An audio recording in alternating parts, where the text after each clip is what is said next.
E aí o Guilherme Mazzola, que na época era o diretor ali da operação do Mercado Shops, entrou em contato com a gente, e até hoje assim, a gente brinca, né?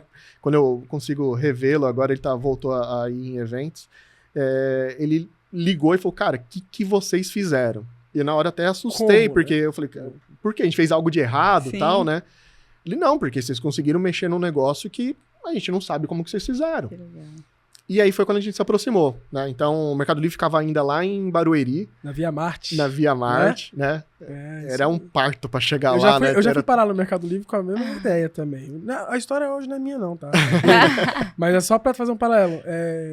Também foi o mesmo caso. A gente fez um projeto dentro dos templates. Porque você lembra que era... Lembro. Tinha uns A gente templates. fez isso também. Tinha uns templates gigantes. Sim, aqueles HTML Isso. gigantes. E a gente conseguiu fazer um esquema que a gente conseguia fazer o cara selecionar a variação do produto dentro do template, porque não tinha variação de produto. Não Você que tinha, tá hoje aí me ouvindo e fala, variação de produto não tinha. Coisa normal. Bonitão. O Mercado Livre era comprar igual pagar. É. Eu lembro dos banners que o pessoal colocava Jesus Cristo com o braço aberto, lembra disso?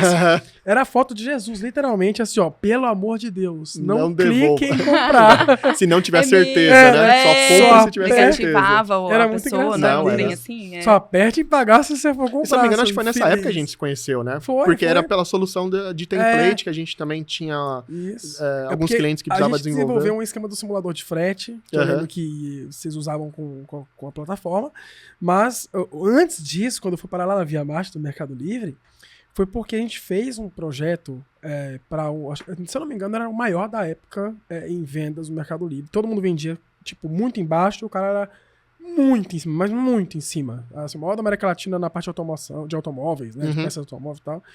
E eu lembro que a gente fez um esquema para os caras escolherem volante. Porque, por exemplo, o cara comprava um volante do Gol.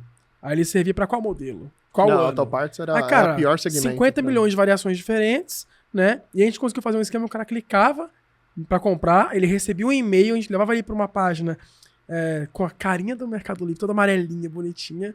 E lá ele selecionava a variação que ele queria, tudo bonitinho. Eu devolvia a informação de volta pro RP e integrava aquele pedido com a variação que ele escolheu. Cara, Aí eu isso- pedido certinho. Aí a gente começou a ir pra todo quanto é lugar. Tipo, quando eu menos experiência, eu tava em Marília dando treinamento pros caras da Connect lá, falando com os caras. Meu Deus do céu, esses caras eu sou pra assumo. O que eu tô fazendo aqui? Por quê? Porque a gente fez essa solução aí. E então, foi assim que foi para a Via Marte. A gente tinha que ser muito curioso naquela época, né? a Muito gente foi criativo, porque assim... Sim. Era- Hoje é muito mais Era acessível, uma né? E mesmo assim gambiarra. as pessoas ainda, não sei, precisa despertar essa curiosidade. E as pessoas precisam lembrar de que às vezes você tem um trabalho e aí você vai ter que chegar em casa e explorar, né, as informações e ir atrás, né? Eu acho que é uma coisa que o pessoal precisa ainda fazer, né? Ir atrás da informação, buscar além, né? E nem tudo é pacote pronto. O que você tá falando é perfeito. Nem tudo Hoje é tem pacote- muito mais informação, tá muito mais fácil. Mas ainda assim não é pacote pronto. Por quê? Essas coisas que a gente tá falando aqui, que a gente vai voltar pro teu assunto da Via Marte, onde a gente parou, a gente teve que fazer gambiarras. No sistema não entregava aquilo. Vocês foram lá e falaram, não, peraí, eu vou achar uma brecha nesse sistema e vou fazer um site diferentão. E aí os É caras... que eu falei, a gente tinha que ser criativo. Foi o que tinha ser aconteceu pro criativo. Guilherme te chamar. Diferenciar, né? Exato. No nosso caso é a mesma coisa, essa inquietude que ela falou, de chegar em casa, eu lembro que eu chegava em casa e falava, mano, como eu vou fazer pro cara escolher o volante, como eu vou fazer? E a gente ficava imaginando como a gente podia fazer uma página bacana e tal. Ah, se eu fizer isso aqui, mas aqui o Mercado Livre proíbe. Mas aqui ele não proíbe. E se a gente fizer por aqui, tipo, a gente tinha que fazer as gambiarras ali. E aí os caras chamaram a gente e falaram, como vocês fizeram esse template aqui? Foi mais ou menos E isso. o mercado, né? Hoje a gente fala de Shein, de AliExpress. Se a gente for ver, ainda tem muito disso lá atrás, né? Sim. Então, quando a Rakuten veio, isso acabou penetrando no nosso modelo de negócio. Porque eles vinham muito com esse papel de... por exemplo, eles tinham cases ali de cara vendendo ovo pela internet. Né? Uhum. Vendia Eu lembro peixe desse beta pela internet. inclusive. Então, assim, como que você faz um anúncio de um ovo ser... né, ser atraente. Como que você tem o desejo de comprar um ovo pela internet? E aí casou muito com esse momento de transição pro Mercado Livre, né? Pro Mercado Shops na época.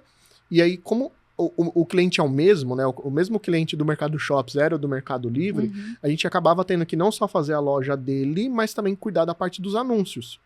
Né? Então, nós começamos a criar ali, que a gente tem até hoje, inclusive, tá? Para clientes que querem criar a descrição personalizada de produto, a gente chama de gerador de templates, né? Onde o meu time, ele cria ali um HTML, onde ele imputa ali informações, e aquilo gera um HTML e depois ele sobe, né, como na área de descrição de produto. Isso a gente pegou da época de Mercado Livre. Né? Porque a gente tinha que fazer. Aproveitou para Shopee, para essa galera. E aí foi fazendo. E continua até hoje. Até hoje a gente faz isso com os clientes. Né? E a gente precisava ter essa criatividade, né? De fazer algo diferente. Né?